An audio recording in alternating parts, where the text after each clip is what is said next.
Here we go. Man, that is good timing. Look at that. To the second. That's apparently how a professional group is supposed to do this.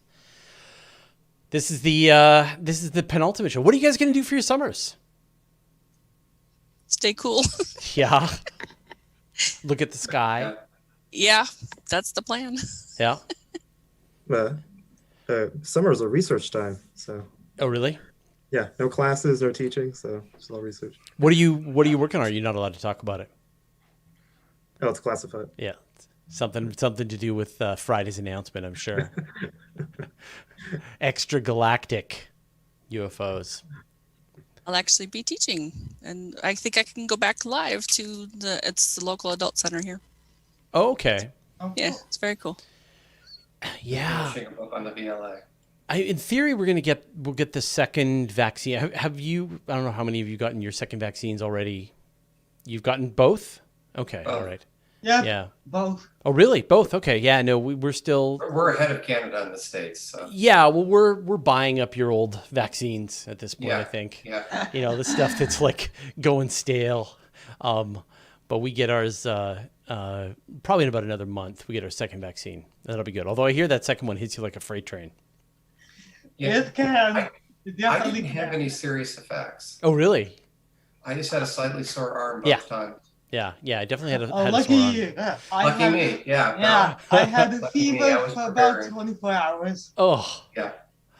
Yeah. My wife had it for about 24 hours of just blah. Yeah. But yeah, no, that's it. And then as I mentioned last week, you guys probably didn't hear it. Some of you did, but we've sold our house. And so we're moving out of the city into the countryside. Thanks to Starlink, we're able to move completely off grid. And I will then be able to use Starlink to take pictures of the night sky that will then be photobombed by Starlink. So that's my plan is, right, have nice Starlink trails through all my pictures. But yeah, but we have no electricity yet. We have no water and we have no septic. So it is pretty rough right now, but hopefully we'll get all this stuff sorted out before we get kicked out of this house by the buyers. But we'll see You're what basically happens. homeless with a mortgage. Yeah, that's exactly it. Yeah. Yeah, we just like sitting on the, it's kind of surprising how much you realize how little, because we've had this place now for a while, but we've been actually going up there camping every weekend for about 2 months now. And, the first couple of times, like, this is great. We could totally do this. And then we're, one weekend we're here and we're like, should we go up to the property? Nah, there's no internet. There's no power. Moving's hard. Even to just camp, like even just to go up there and just like, not have all of the nice, you can't have a bath. So yeah, no, it's kind of like we're like, nah, we'll wait. But yeah, and then we actually have to build where we're gonna be living, so it's gonna be pretty complicated. Oh, very cool though. Yeah, it is gonna be exciting. Yeah. Okay. All right, so I warned people beforehand. I've got a hard end exactly at 6:00 in theory, so you might even see like a little pop-up in the middle of the window when my next person shows up. So just to let you know that I will be trying to wrap up the show at exactly 6:00, or even like probably 5 minutes beforehand, just to be safe. So, all right, here we go. Oh, I should hi some people first. Hello to Fifth Dimension, Ben Kayla, Bob Mueller, David Fairweather, Frank Tippin, Horizon Brave, Ian Farquharan, James Dubbin, Johnny J, Larry King, Michael Angel Romero, Nancy Graziano, Rich Wilson, Ryan Schmitz, Susan H, Zapfan, and I'm sure I missed some other people. So hello to everybody that I missed as well. All right, let's get started. Here we go. Hello and welcome to the weekly Space Hangout for Wednesday, June 23rd, 2021. I'm Fraser Kane, a publisher of Universe Today. This week, we're going to be talking about supermassive black holes blowing winds early after the Big Bang, everything that's going to be up in the night sky this summer, and the largest rotating objects in the universe. And we might even have a roundtable about UFO announcements, or not. Who knows? Maybe we might run out of time. We'll see what happens. All right. So joining me this week, we've got Pam Hoffman. Hey, Pam. Hey, Fraser, I know nothing about UFOs, so nope. Well, then you know exactly as much as everybody else. Got it. So Okay. it's perfect. Yeah, absolutely. We got Brian Coberline. Hey, Brian. Hey, nice to see everybody again. Yeah. And we got Chris Carr. Hey, Chris. Hello, joining you from home on break, but I still thought I'd show up. That's perfect. Yeah. You can do this job anywhere. That's the key. All right. So before we get into this week's episode, I just want to remind everybody, and especially now as this is the penultimate episode of the Weekly Space Hangout. So we've got tonight's show, which is the last news show. And then next week, we're going to have, and I don't know how this is going to roll, but everybody's just going to show up who can, and it's just going to be a free-for-all. So I don't know. I might think of some party games or something. I don't know. So that'll be next week. We'll figure this out. But now is the time. You hear me say this every week, but now is the time. Join the Weekly Space Hangout crew. These are your friends. These are your family. These are the people who will feed you space news over the long, dark hiatus of 2-month summer that you're going to have very little space news. And you're going to need a community to stay strong. So go to wshcrew.space to sign up. They will give you access to all of their discussion information, mailing lists, and of course your executive producer credentials, which will allow you to bring on special guests onto this show. And speaking of special guests, we have a special guest, Dr. Shane Shevtsov. I didn't practice your name beforehand. Did I get that okay? Close enough. Is it close enough? Okay, all right. So the question I always ask people, who are you? What do you do? Well, that gets to be a bit of a complicated question. Because if you look at my professional bio, well, I teach math for life sciences at UCLA. But that's not why you have me on this show. The reason you have me on this show is that I'm also doing research on the possibility of using fungi to make soil for space habitats like the one behind me. Oh, this is so cool. So this was a NIAC award, right? Yes.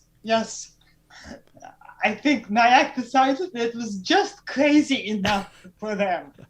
just crazy enough to work. Yeah, I mean, all the NIAC stuff is sort of falls into that category of just crazy enough risk for it to consider it. So let's talk about this idea then. So what was your proposal to NIAC?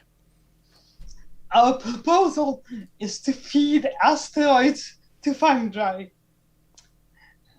You're going to feed? Hold on. Now, what do I mean by that? Yeah, I'll bite.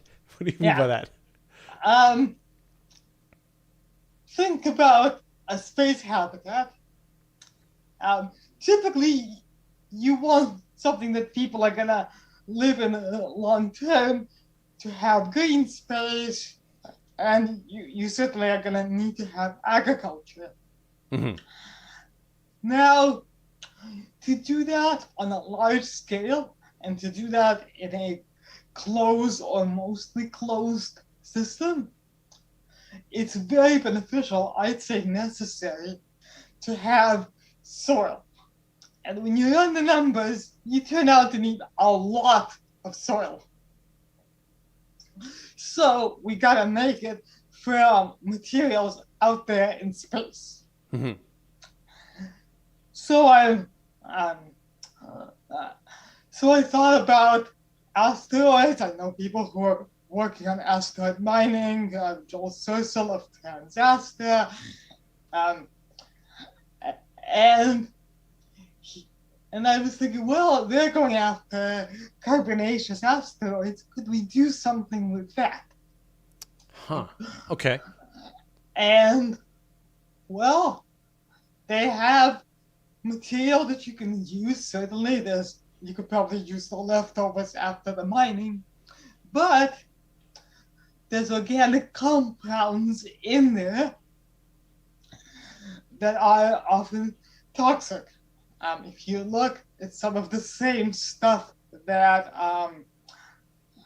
that you'll get in land that's contaminated with oil or gas, it's a lot of similar compounds. And at some point, I was reading something about fungi. I've been into fungi since I was an undergrad. And their role in breaking down rocks on the early Earth and making soil in the early Earth. I'm like, you know what? That's what we need to do. Right. Because they're doing physical breakdown. They can exert high pressures on a small scale, so they physically break down the material. And even better, they can do chemical breakdown. There's fungi out there that will digest pretty much anything. And in fact, they've been used for remediation of soil that's contaminated with petroleum and things like that. Huh. And they will break down those materials. And I'm sort of thinking back to like when we watched The Martian, and when Mark Watney's plan to keep himself alive was to grow potatoes with his own poop. Perhaps he could have gone the mushroom route and maybe gotten more nutrients out of the soil. I wonder. I think he got more calories out of the potatoes. Right. Because plants capture light. Fungi can only use energy that's already there. Right. Okay. So then, so I'm sort of imagining, like, how would this process work? I'm imagining you've got the raw material, you've got your asteroid that has some mixture of metals and rock and some organics mixed in with it. You've got your mighty mushrooms. Now kiss. How does this work? Right. So we have that partially worked out, but partially that's what our engineering folks are working on is, okay, how do we make the mechanics work? But what we have so far is that, let's say you have an asteroid and you're extracting water from it because water is useful as propellant and for lots of other things. Now you take some of those leftover rocky materials, which is often pretty small. We've actually gotten simulant from experiments that use this type of mining, and we've worked with some of that. So what we're planning to do is to take those leftovers, which have the virtue of already being in pieces, Right. and then mix in the fungal mycelium. So, for those who don't know, fungi grow in these long thread-like filaments that just grow throughout whatever material they're on, they're in, and they're digesting any food that's around them. So we do that. We'll probably need to give them some extra carbon at the beginning, just for a boost, some extra nitrogen, a bit of fertilizer. But we hope, and what we now have lab experiments working on, is that they will then proceed to break down some of these organics in the soil and to turn them from a hazard into the kind of organic matter that you actually want to have in the soil. And so you start with the mycelium in and the raw, perhaps toxic rock, and Yes. the outcome you hope is nice soil for growing whatever you need. Now, do you have the nutrients as well? Like, do the mycelium help provide the nutrients in the soil, or does that need to I come think from they'll somewhere help else? to make the nutrients that are there more available. There are some things that we are almost certainly going to have to add from outside, the big one being nitrogen. As you might know, there's very little nitrogen in the solar system outside of Earth. So one of my other research interests is how do we get around that problem? Right. And Well, I at know this- where there's some more. There's double the amount of nitrogen in Venus's atmosphere than there is in Earth's atmosphere. You know, it's easy to get to. yeah. That I will leave to the engineers, but that's any way of getting that. But so, but you would need to add that into for the habitat, and probably you would want to add in other microbes, plants, because soil is a complex ecosystem. So I think that the fungal processing is initial processing, and then it will take other organisms to make it into really good soil, like what you would want to have in your garden. Right. But the fungi should pave the way for anything else, whether that's directly something that you use or a next stage in processing.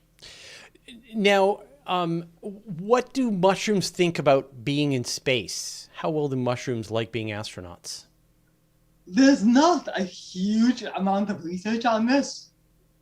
There are some species of fungi that have been grown in space successfully, and some species that have grown even though we didn't particularly want them to, like we might have heard about the mold on there.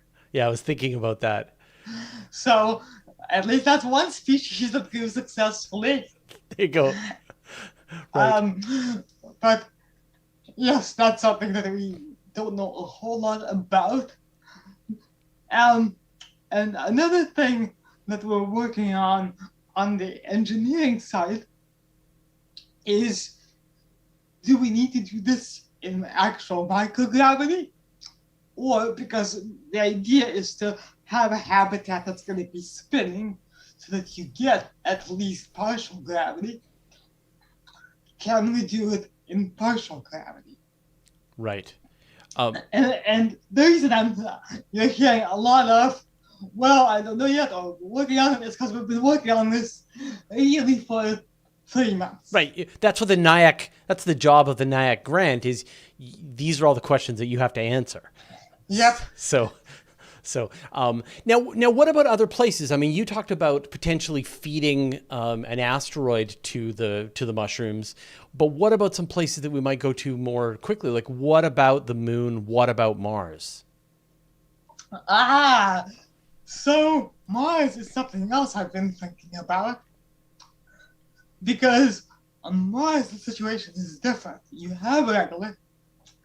You're going to need to add some nutrients, but your other issues are very toxic. You have the perchlorates, and you have this high pH. It's an unusual soil compared to Earth. So for perchlorates, it looks like the way to go is bacteria. There are bacteria that eat that stuff, or to be more precise, they breathe it. They use it to oxidize the carbon sources that they're actually getting energy from. So you can do that. But I think the role that fungi can play big time is as a mycorrhizae. So mycorrhizae are plant fungal partnerships that most plants on Earth have. They actually apparently played a big role in the evolution of land plants in the first place. And one of the things mycorrhizae do is they make it easier for plants to access nutrients that are in the soil, to access minerals. So is that like lichens? Not exactly. Okay, all right. Lichens are a different kind of partnership. Okay, all right. Lichens are basically a fungus and a photosynthetic alga. Whereas mycorrhizae are a lot of things that you're going to see walking in forest. A lot of those trees, a lot of the flowers are going to have mycorrhizal partnerships with their roots. Right. And this is a fascinating area of research, in particular that the fungi actually form networks connecting different trees in the forest and apparently moving sugars that different plants make through this network, possibly doing other things like transmitting signals of danger.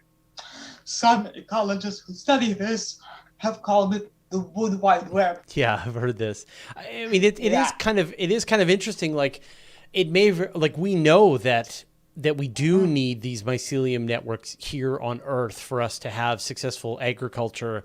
Like, you have bad plants if you don't have good mushrooms in the soil, and it might very well be that we have to bring these mushrooms along with us as we go out into space.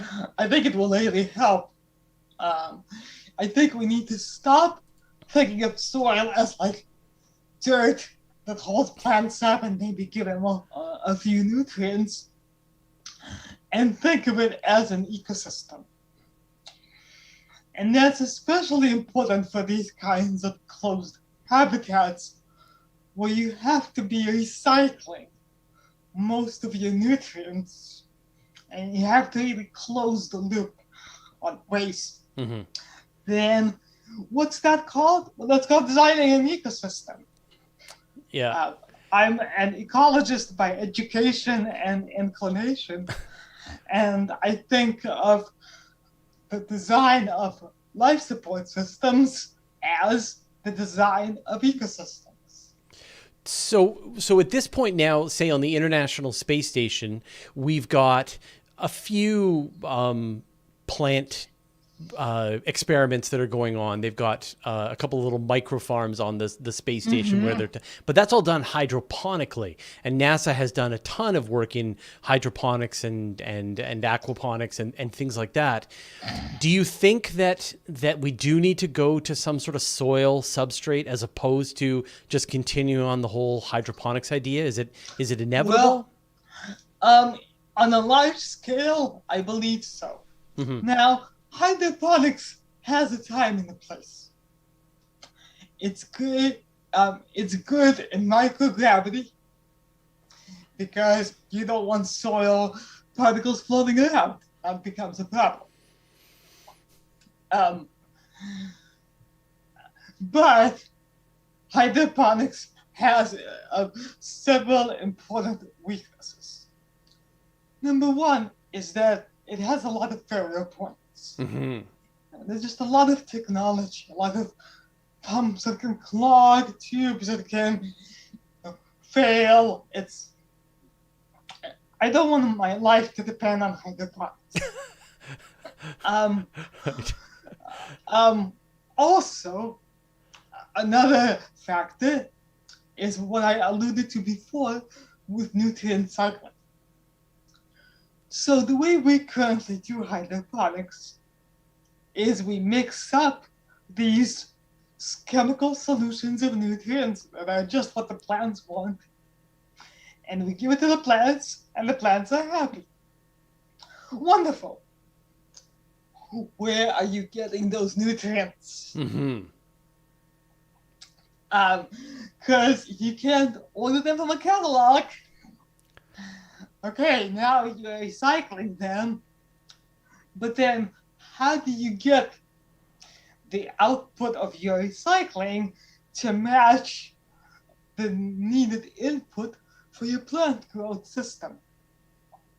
Okay, that would take a lot of work. Right. In hydroponics. I mean, here that's a compost pile. You took the words right out of my mouth. Sorry, yeah. We know how to do this. It's called composting. Yeah. And of course, you want to make that as efficient as possible. You want to modify the process in certain ways to fit the type of system you're working with. But fundamentally, it's composting. We know how to do it. It's refining the technology rather than reinventing the wheel. That's really interesting. I mean, I think you're exactly, I really understand where you're going here, that if we're going to depend on hydroponics, which works very well, then you've got to have those regular batches of nutrient bags showing up that they can dump into the system. But at a certain point, if you want to keep it closed, then you've got to compost what you're doing. You're going to need your mushrooms. You're going to be generating soil. You're going to need a substrate. You might as well go the soil route in the end and figure that out. That's really interesting. Yes, and in a very simple situation, this design has a lot of parkland. How are you going to do parkland hydroponic? So you definitely need some soil or at least a substrate for that. So those are the big things. But we are actually, I don't know if the numbers will work out, but one of the possibilities we're looking at for getting enough fungus to process rock on the scale we need is to use hydroponics to grow plants that will then be fed to the fungi so that it's easier to get enough mycelium to then inoculate the asteroid material and have them process it. Yeah. You can, anytime I start to think about this stuff, it shows you how little we understand about what it would really truly take to build a closed biosphere, a closed ecosystem to actually be able to maintain some kind of human health over a long time period. That there are all these things that we still just don't understand. Gases that will build up, nutrients that will run out, etc. And it's process research like this that will help figure out some ways to get around this. So when do you have to hand in your report? When is this due? When's your homework due? End of this year, start of next year. And then hopefully we'll be able to get a phase 2 to continue, assuming that we see that there is a viable pathway for this. At the moment, things are looking pretty good, at least at the level of the fungi are not dying. They are growing over the mycelium, and we're about to make the choice of which ones do we want to continue with for the more detailed research. Because right now, we're screening a bunch of species. Right. And I think we're getting pretty close to being able to make a selection of a few to continue with for the rest of the project. Oh, it's absolutely fascinating. If people want to follow your work and watch as you try feeding different asteroids to different mushrooms, where should they go? Right now, there's not a single place, but Anthony Longman's website, Skyframe Technologies, I think, has some of that. Also, we are partnering with the company Fungi Perfecti. Okay. They're doing a lot of the actual growing the fungi with us. So that's another one. And I'm sure there'll be publications and things like that along the way. Oh, super cool. Well, and you might just have to invite me back. Yeah, well, I can't wait. I want to watch this happen. So thank you so much for taking the time to chat with us. It's very exciting. I look forward to the results of feeding asteroids to mushrooms. Thank you so much. Thank you for having me. All right, take care. Take care. All right. That was awesome. Let's move on with the news portion of the week. Chris, you're on my screen, so I choose you. What do you got? Great. So I don't know if it's just me, but probably at some point we've almost wondered, is everything in the universe spinning? Right? Because like the Earth spins, the Earth rotates around the sun and all the other stars of the Milky Way orbit around the galactic center. And a recent discovery suggests that these objects are on the small scales are only the beginning, and that in fact we can see evidence of rotation on scales much larger, and some of the largest sort of features of the universe are taking us for a spin as well. And so in large scale structure, galaxy clusters throughout the universe are connected via these large thread-like structures spanning millions of light years in length called galactic filaments. These filaments form along these thin spines of dark matter and sort of give the large scale structure its signature spider web-like appearance, because you have these clusters here and then are connected via these spines, and there's like voids in between them. And so you kind of think of these filaments as these cosmic highways for galaxies and other materials, sort of connecting the bustling cities of clusters on either end. And so it was this recent work observing the motions of galaxies traveling along these filaments by this international collaboration of astronomers from Germany, China, and Estonia, which found evidence for the first time that these cosmic filaments are actually rotating themselves. I'm just sort of thinking about the motions. Like, I'm assuming they use some kind of redshift to try to sort of track the leading edge and the trailing edge of this thing, but it's got to be slow. Oh yes, it's immensely slow. Like this isn't something that's happening like every Tuesday afternoon, right? Buzzing, whirling, yeah. So if you're trying to like visualize this in your mind, you can. It's kind of like a spinning helix. So you have like if you can think of these filaments as like a long cylinder, and so if you're trying to measure the filament rotation, it's relatively simple, like to understand conceptually. So they use data from the Sloan Digital Sky Survey, which is this long, very old survey tracking all the galaxies in the sky. And within that survey, there's a catalog of the identified filaments like in the sky. And so if you're like looking at these filaments like edge on, you can, if you're trying to assess whether or not there's rotation, you could look at the galaxies that are along that spine and see if there's substantial velocity components along the line of sight. So if a galaxy was heading towards you, you can look at the light emitted from that galaxy and look at the Doppler shift. And so if you measure a substantial like blue shifted component, then that's suggesting that galaxies, so if this is the spine, galaxies coming towards you have a substantial velocity component, and you should find a mirror opposing signal in the velocity for objects going away from you. And so that's one way you can assess that these galaxies are kind of spiraling like around the filaments as they travel along. Now, what is what are the forces that are coming together to set up this motion? I'm sort of imagining scaling up. We know why the Earth is rotating. We know why the sun is rotating. We know the solar system is turning. We know why the Milky Way is turning. Is it just, gravity and stuff gives you, and conservation of angular momentum gives you massive rotating structures? Yeah, the great thing about studying like objects on like such an immense scale is that pretty much the only thing you're concerned with is gravity. But how exactly you get rotation generated on such large scales is a bit of a mystery because it's not exactly clear whether or not this was expected or not. In fact, why anything spins in the universe is actually a bit of a non-trivial question to ask. Really? Because if you consider like our general framework for, the sun is like right. Yeah, this is It's awesome though. Yeah, this is good. This is like, now it's time for like a very holy speech. So, yeah.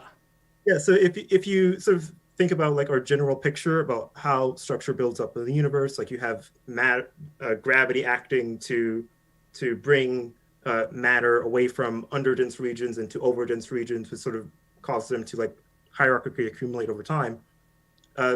This process can be described as a curl free, which is a sort of a mathematically fancy way of saying that there is no inherent rotation involved in this process.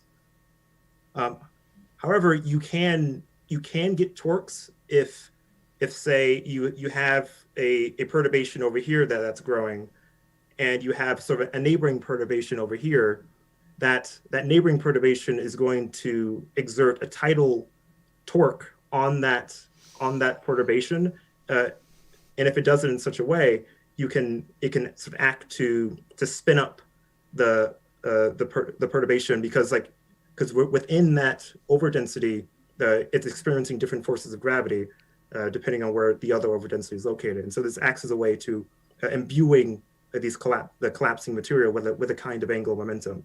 And so that's kind of our elementary idea about where the origin. Tough answer, where I sort of imagine the velocities of all the individual atoms that make up the solar nebula, and as they start to glom onto each other, you get this averaging out, and then a conservation of angular momentum as the thing collapses. But you're saying, like, when you actually like dig down to the actual atomic level, it may not have meaning. Yeah, if we're talking about like very early universe, when you have like these underdense regions and overdense regions, like that process, if you're just thinking about it, like there's no reason why angular momentum necessarily has to emerge from that process. It's really interesting. So now, what was the width of these tendrils of galaxies, you said? Right. So these filaments can have diameters anywhere from like 1 to 2 megaparsecs. So we're talking millions of light years in. Right. I'm sort of imagining that compared to, say, the size of the local group. I mean, are they bigger than a local group size chunk of universe? So I guess a useful distance comparison would be, say, the distance from the Milky Way to Andromeda. So that's like a good size comparison for what you would expect for the width of these tubes. Right. And I sort of think about this idea, like, beyond the local group, things are moving away from us and are not gravitationally bound to us, and will eventually drift away over the cosmic horizon, accelerating faster and faster thanks to dark energy. So what does the future look like for these things? For the filaments? Yeah. Yeah, that's a good question, because the filaments aren't necessarily like gravitationally bound systems. At least I don't think they are.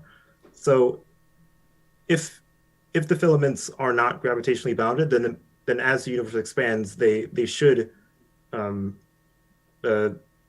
they should at least lose a bit of that character, like, over time. However, if the filaments are gravitationally bound, then of course that's no matter, because gravity would enable to keep them binded together. Well, and that's what I'm wondering. So, as the large scale structure of the universe essentially creates bigger and bigger voids.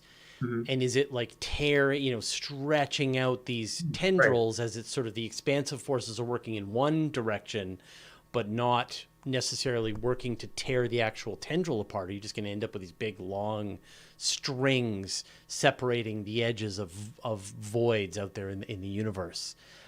Yeah, I think it's a fascinating question that I think would actually make for an interesting project. Okay, well, there you go. Put me as a co-author. There you go. Who needs a PhD project, right? Yeah, exactly. I don't know, Brian, what do you think? This is sort of your shtick as well. It's the whole thing of rotation is just complex and complicated, and anyone who can help us learn any little bit about it on a cosmic scale is making a big progress. Yeah. I mean, it's things rotate. Why? I don't know. It's interesting because it seems like an easy answer. Of course, things rotate. And then you start pulling it apart and you go, well, okay, but this and that and the other thing. And then it's nothing. You basically get to this nebulous cloud of confusion at the bottom going, okay, I don't know why anything rotates. But or at a certain point, you're like, I don't know why anything's. Yes, but it's rotation is one of those things that is obviously simple and subtly complex. And that transition happens very quickly. Because science.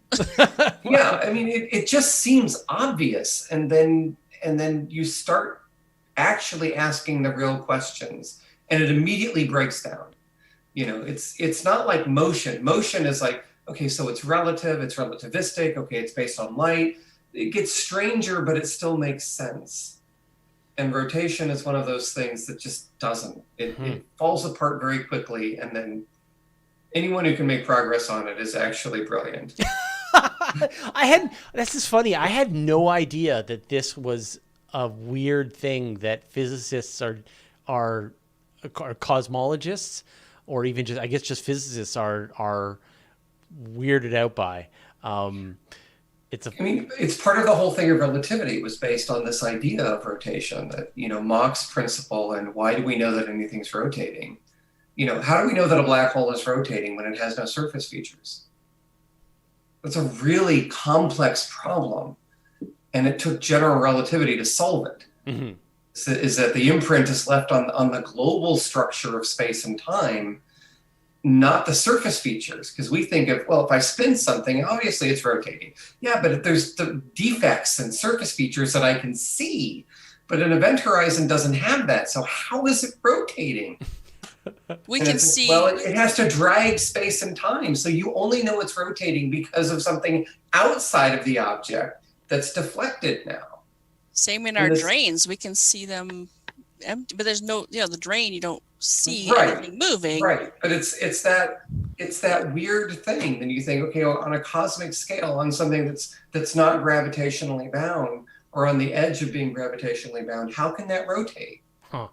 That's really interesting. Where does it start? It's a really, really complex problem. I had no idea. This is really fun. I love it. So I guess, Chris, does this research, beyond just confirming that these things are rotating, does this give us any other insights into like the formation of the early universe? Try to sort of get some more clues about, which came first, the galaxies or the supermassive black holes, which Brian's going to go into shortly. I don't know if I can set up a clean transition to supermassive. But there is some indication that these filaments may also serve as a way of transferring angular momentum to galaxies and galaxy clusters on the other end of these filaments. So I think, as Brian was alluding to, it's a bit complicated thinking about how this could work. But if the spin of the filament is connected to how galaxies are seeded with their angular momentum, then I think that could be an important way of learning. I think more generally about how angular momentum is transferred and redistributed throughout the universe. Yeah. From large scales to the smaller scales. And you also mentioned that these are embedded inside even larger invisible tendrils of dark matter itself. And so maybe being able to analyze their motions gives you some more insights into the nature of dark matter, hopefully. Super interesting. All right, Brian, we try to transition into supermassive black holes and their galaxies. Take it away. Okay, so you have these galaxies, and almost all of them have supermassive black holes in their centers. And so that's kind of just, they're connected in some basic way. And one of the big questions in cosmology has been, well, in the terms of the evolution of galaxies, how does this go about? Do black holes form in the early universe and then galaxies form around them? Are black holes the seeds of galaxies? Or is it that galaxies are forming and then somehow black holes form within them afterwards?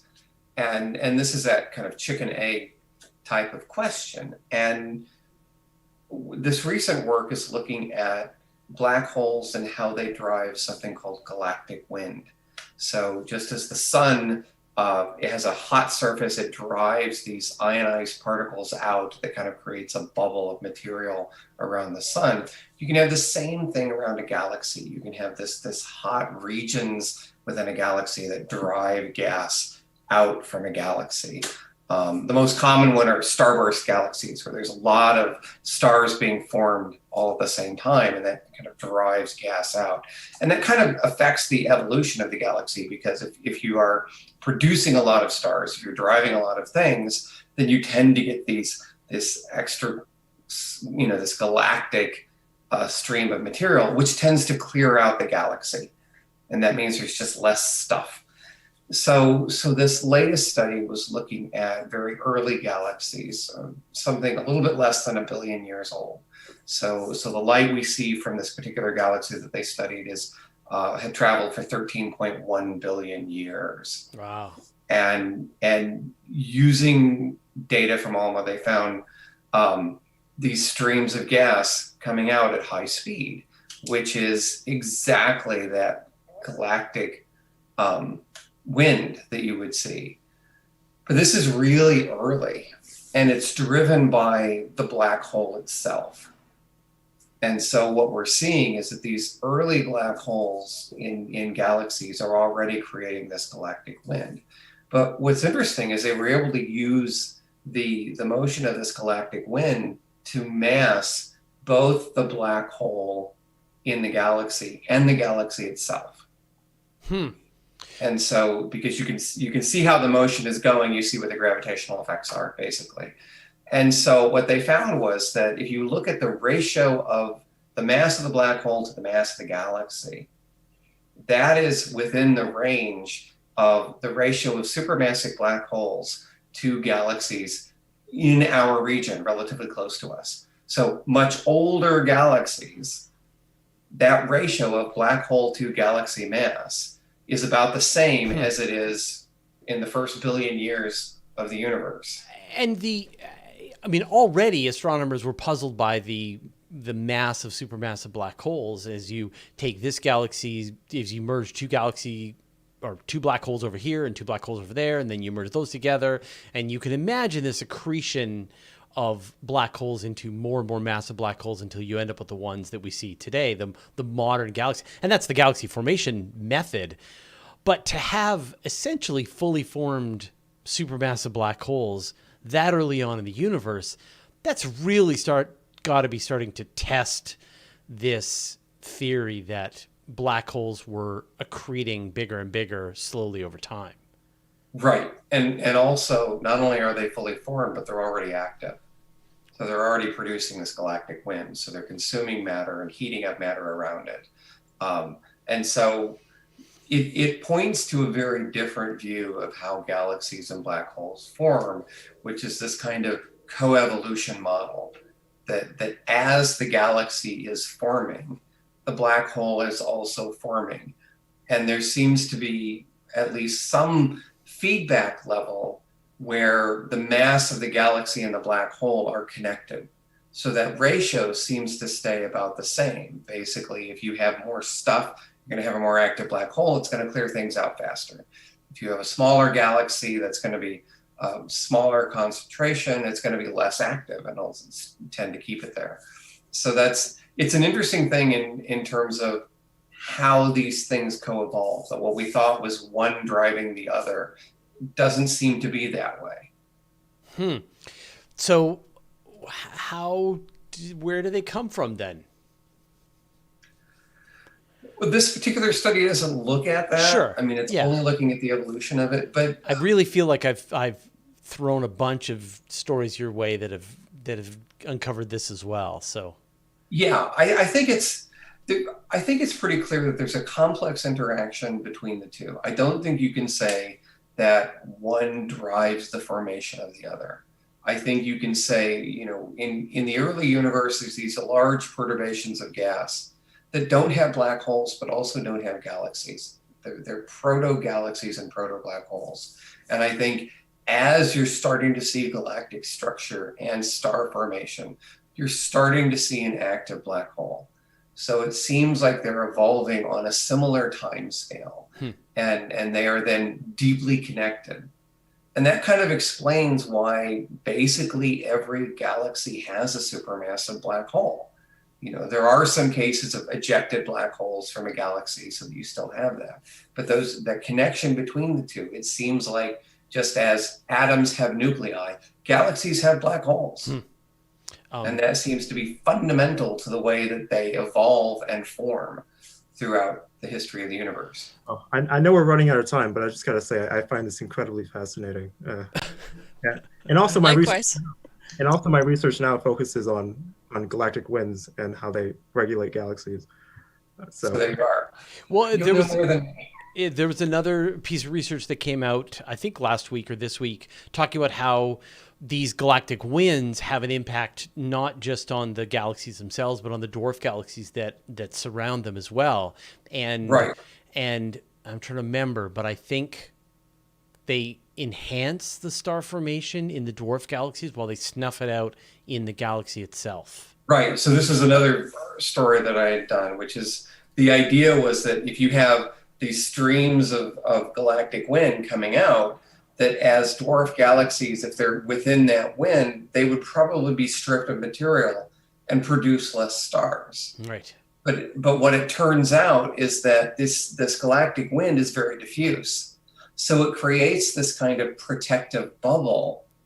And if these dwarf galaxies or satellite galaxies come within that region, they're actually protected from the extragalactic wind. And so they keep more of their material, and their star production is actually a bit higher than it would be otherwise. Oh, super interesting. So this galactic wind actually protects you from the extragalactic wind. Yeah. Oh, that's really cool. And therefore is better. Yeah. So would that mean that there should be some there should be some connection between the orbital properties of certain satellites around host galaxies and their star formation rate due to this effect of being shielded by the outflows? I would think so. I mean, they were looking at, because these are on such huge timescales, it's hard to figure out what they were. So they were just looking at ones that were in the wind versus out of the wind. And they thought, well, the ones in the wind are going to have less star production. And they found out it was like 10 or 15% higher within there. So cool. So it's definitely going to affect their evolution, and it would affect their orbital interaction as well, because of being more diffuse or more concentrated. Oh, really cool. All right, we got to move on. Pam, tell us what we're going to see this summer. I did look at the whole summer, and we've got 22 conjunctions, 2 meteor showers, no eclipses, and a few notable dates. And since we are on a time crunch, I'm going to cover some highlights now, post the rest into the comments after the show. Very important new moons are on July 9th, August 8th, and September 6th. The new moon is the best time for observing, and the full moon is on July 23rd, August 22nd. And that's kind of the hardest time for observing. So plan your trips accordingly this next couple of months. And some of the highlights include the ARRL field day, which is when the ham radios get out there and practice setting up for emergencies, that kind of thing. We've got on June 30th is National Meteor Watch Day and International Asteroid Day. And Dr. Brian May, also known as Brian May from Queen, the guitarist, is a huge proponent of this particular holiday. So yeah, watch for that one. Of course, in the United States, we've got July 4th, our Independence Day. Let's see, what else do we have here? And oddly, well, not so oddly, July 20th, National Moon Day. And the moon is only 11 days old, but I realized, hey, that's the day that Neil and Buzz stepped onto the moon. So I think that's what... No, but it's not 50 years. Like, we're right. Okay, but it's... No, but every year we have an anniversary, July 20th. They're calling National Moon Day right now. Yeah. And the 2 meteor showers, we've got first one on July 29th. That's the Delta Aquariids. There's a range from July 12th to August the 23rd. The peak, though, is July 29th into the 30th. So after midnight, any the best time predictions for those. On number of meteors for that one? Usually this one's like 10 to 20 per hour, and they sort of radiate from Aquarius, that particular constellation. And so the next one is the Perseids, and that's the big one for every year. The range is July 17th to August 26th. The peak dates, though, they consider like the 12th into the 13th, again after midnight. And these are 50 to 90 per hour. Also, a very famous comet, Comet Swift-Tuttle, is considered the source of this particular one. But yeah, that's going to radiate from Perseus in the northeast. Like I said, I will have all of these and more for everyone, in the comments afterwards. And I think that covers the major highlights until we're back on the air. So what's the one that you're looking most forward to? Probably. Yeah, meteor shower is always good. Yeah. Always good. Yeah, the Perseids are good. I mean, we talk about this every time, but just the Perseids are nice Yeah. because for us in the northern hemisphere, it's warm. Yes. Right. And you think about like 10 to 20 an hour. I mean, think about 1 a minute. 60 an hour is 1 a minute. If you're sitting there waiting for a whole minute for the next one, it's not exactly the most exciting movie you've ever watched. Yeah. Well, you always get that where you're just like, you and your friends are all looking in different directions. You're like, oh, did you see that? No, I didn't see that. Yep. Oh, did you all the see time. that one? Yeah. Unless it's big and long and bright. Yeah. And then everybody can look at it. Yeah. Some of those happen. I can't wait for another meteor storm.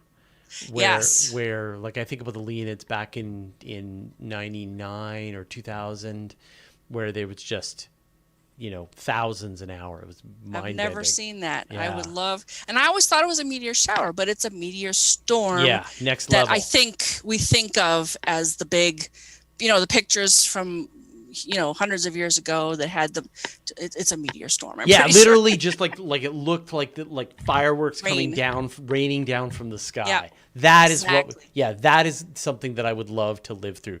You get a taste of it with the Leonids, but there was one back in the 60s, I think, was like the last big one. And it's just amazing to think what that could be like to experience one of those. So anyway, but yeah, go watch the Perseids. I mean, I always tell everybody, make a big deal of this. Organize some friends. Yeah. Again, especially with COVID, this is the perfect COVID activity. Find dark skies, sit outside, far away from each other, look up into the night sky, and enjoy the Perseids. That's so great. Absolutely. Fantastic. All right, well, that's the one you hear on the news too. Yeah. Well, Pam, you're on my screen. So what are you working on, and where can people find out more? Well, I'm really excited about our show on Friday night, and that's going to be available on YouTube at 9 p.m. Pacific time. There's a new Zooniverse citizen science project. It's called Gravity Spy, where you help scientists at LIGO search for gravitational waves. Oh, that's cool. And on Monday, June the 28th at 2 p.m. Pacific time, I'm appearing on an Australian streaming news website called Ticker News. I'm really excited about that. Oh, I can't good. wait. Congratulations. It's going to be fun. Thank you so much. Let us know how that goes. Thanks. All right. Brian. So I've got a couple articles I'm working on for Universe Today, so those should show up in the next several days. And then you can find me there. You can also find me on my website, which is briancoverline.com. Fantastic. Chris. If you want to hear more about what I'm doing, you can follow me on Twitter at @TheRealCCarb. Fantastic. And you're just going to work on research all summer. Yep. Just doing it all summer. That sounds awesome. That's good. I'm going to be doing something similar. So once again, everybody, this is the penultimate episode. Next week's episode is going to be something special, something weird. We're all going to hang out, and I don't know. I honestly, and Nancy and I are going to have to figure this out. So one more week of the Weekly Space Hangout. We've got, I think, 2 more episodes of Astronomy Cast, a couple more episodes of Open Space, and then everything goes on hiatus for 2 months. So July, August, take them off. Hang out with your friends. Enjoy the summer. All right, I'm going to put everybody back on the screen. There they all are. And there's us. Okay, so thank you everybody for joining us this week on the Weekly Space Hangout. We really appreciate it. Thanks everyone watching on YouTube and on Twitch. Thanks to all of the moderators keeping things under control in the chat. Special thanks as always to Nancy Graziano for keeping us all organized. Thanks to my co-hosts for joining me and our special guest. That was really awesome, and I can't wait to watch asteroids get fed to mushrooms. All right, thanks everyone, and we'll see you next week one last time. Bye-bye. Bye. Bye. Where's the off button? There it is.